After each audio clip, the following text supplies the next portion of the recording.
à tous, bonjour Philippe Juvin. Bonjour. Merci d'avoir accepté notre invitation pour le magazine chasson.com. Vous êtes maire de la Garenne-Colombes, vous êtes chef de clinique ici à l'hôpital Pompidou au niveau des urgences. Vous candidatez pour la fin d'année pour la droite républicaine, pour l'UMP. On souhaitait vous interroger aujourd'hui sur le thème de la chasse. Je crois que vous venez de Sologne, d'Orléans, un pays de chasse. Oui.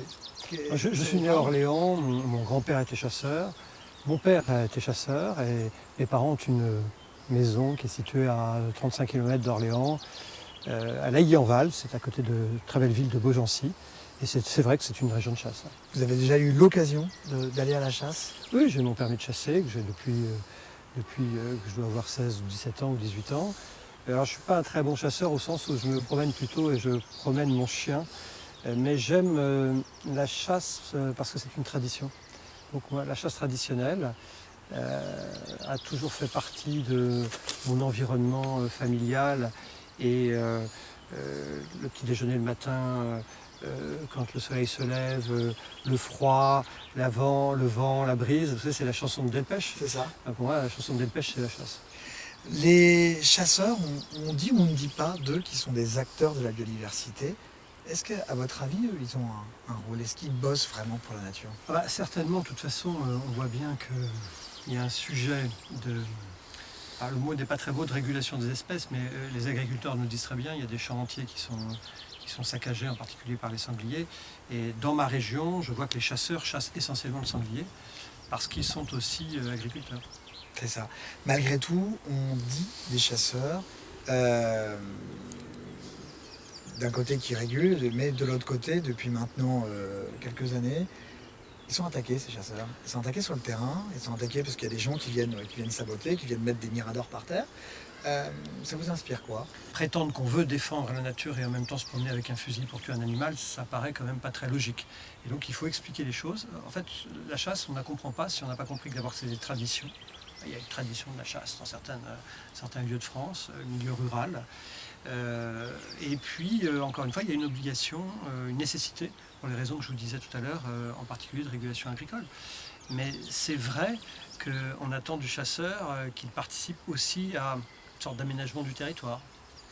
Vous parlez de tradition, on parle depuis maintenant 2 ans des chasses traditionnelles, notamment la chasse à la glu.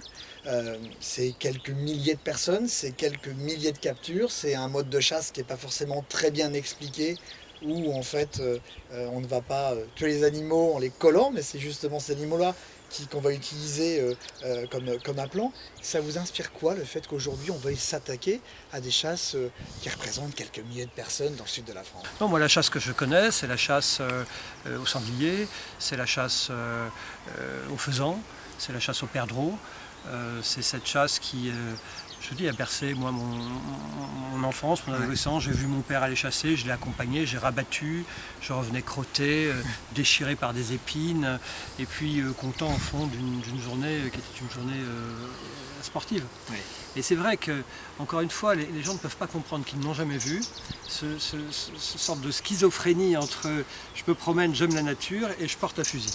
Mais il faut bien comprendre que vous avez des chasseurs d'abord qui ne tirent pas, ça paraît... Bien sûr. Je n'ai jamais tiré de ma vie sur un cerf, j'ai jamais tiré de ma vie sur une biche.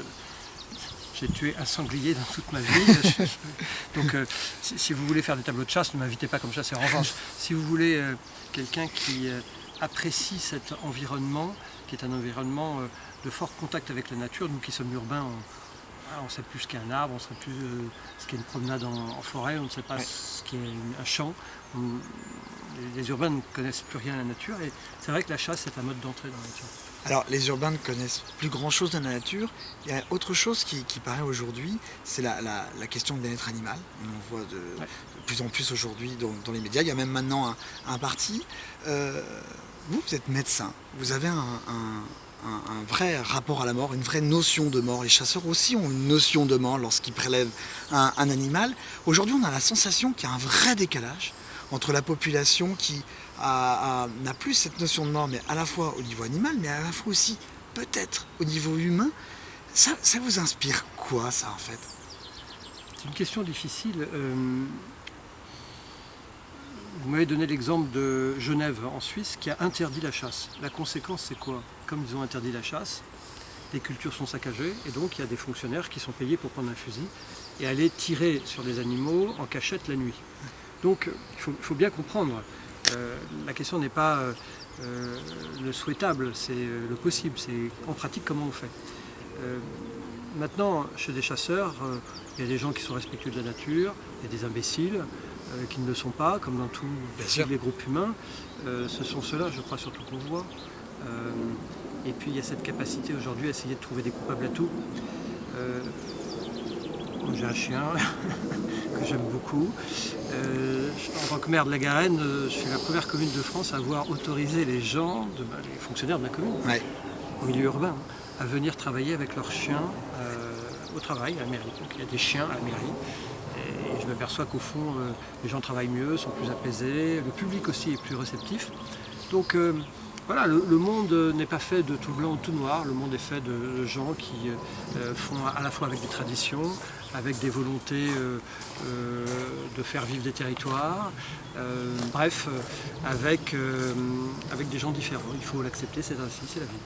Sortons un peu du sujet du bien-être animal, il y a quelque chose qui est important à la chasse et qui se passe après la chasse, c'est la problématique du gibier, de la venaison.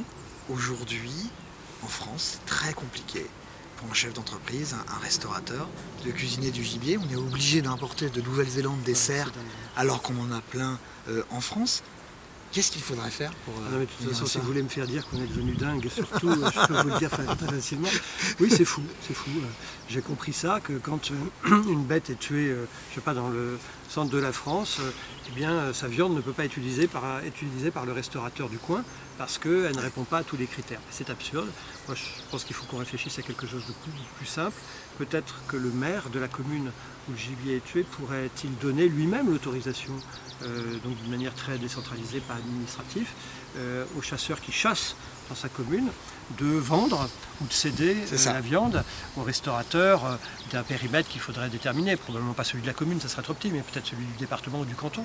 Il faut cesser d'essayer de mettre des barrières, des complications à tout, parce qu'apporter de la viande de l'autre bout du monde, ça ne me paraît pas totalement logique, alors qu'on en tue sur notre territoire. Et effectivement, ce que vous dites est vrai, puisque ça a été le cas cette année en Moselle, où justement ils ont servi pour la première fois du sanglier dans une cantine. Et donc François avait fait un reportage et ça avait été très bien suivi. Les enfants goûtaient pour la première fois, ils ont trouvé ça très bien. Dans quelques mois, il y aura l'investiture d'un candidat pour les Républicains. Peut-être vous. Pour les Républicains et le centre, et le droite et le centre, c'est ça. Important. Ouais. Si ce n'est pas vous, est-ce qu'il y a aujourd'hui un candidat pour vous qui sort un peu plus du lot qu'un autre? C'est-à-dire que vous voulez demander à celui qui va courir le 100 mètres si quelqu'un va lui passer devant. Non, en général, quand on court le 100 mètres, on espère le gagner soi-même.